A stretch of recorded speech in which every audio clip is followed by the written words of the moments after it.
Hello, everyone, and welcome. Today we have a story that's truly heartbreaking, but it also carries a powerful lesson about love, loss, and resilience. A gentleman reached out to share his pain, and I think many of you might find a piece of your own story in his. Let's call him Kweku. Kweku's journey began in 2019 with a woman he thought was his forever.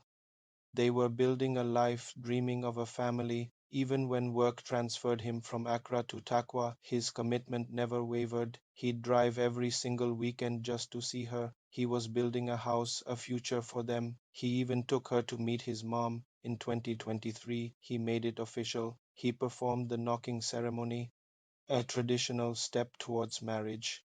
He bought everything her family requested, and she even picked out her own beautiful gold ring. He thought he was on the right path, building something solid, but life, as it often does, had other plans. Tragedy struck when his elder sister was diagnosed with bladder cancer. The financial weight fell heavily on Kweku's shoulders.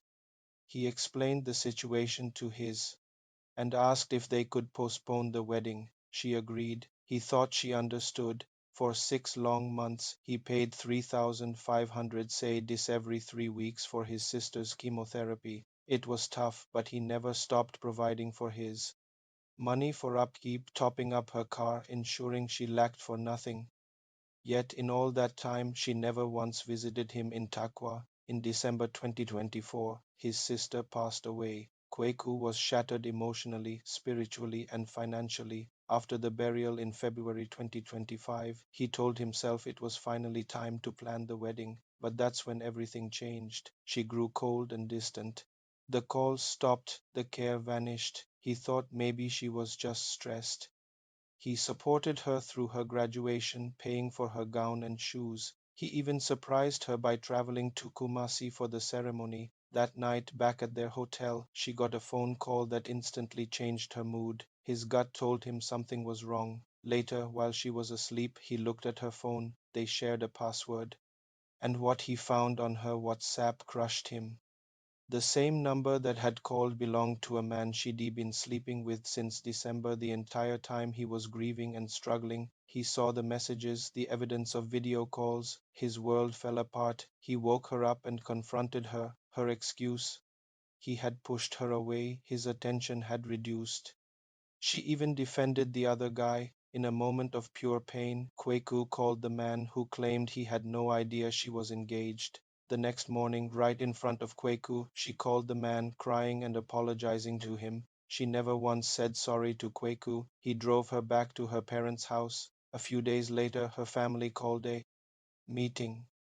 Her father said his daughter didn't want to marry Kweku because he didn't take her out enough and had accused her of cheating. When Kweku laid out the truth, the messages, the calls, the betrayal, her father simply said, "I know my daughter. When she makes up her mind, no one can change it," and told him to take back the ring and all the items. 7 years, 7 years of love, loyalty, and sacrifice gone. He had even opened a joint wedding account with 20,000 cedis in it. Now he's left with nothing but pain, sleepless nights, and the question: how do I heal from this? To Kweku and to anyone listening who has felt this kind of pain, please hear me. When someone is bold enough to show you they don't want you, the bravest thing you can do is let them go. It hurts, yes, but you cannot force someone to love you. You did nothing wrong by being loyal to someone who didn't value it. A broken relationship is always, always better than a broken marriage. You were saved from a lifetime of pain. Love is a risk. It takes a special kind of grace to find the right person, and sometimes the person who seems right turns out to be wrong.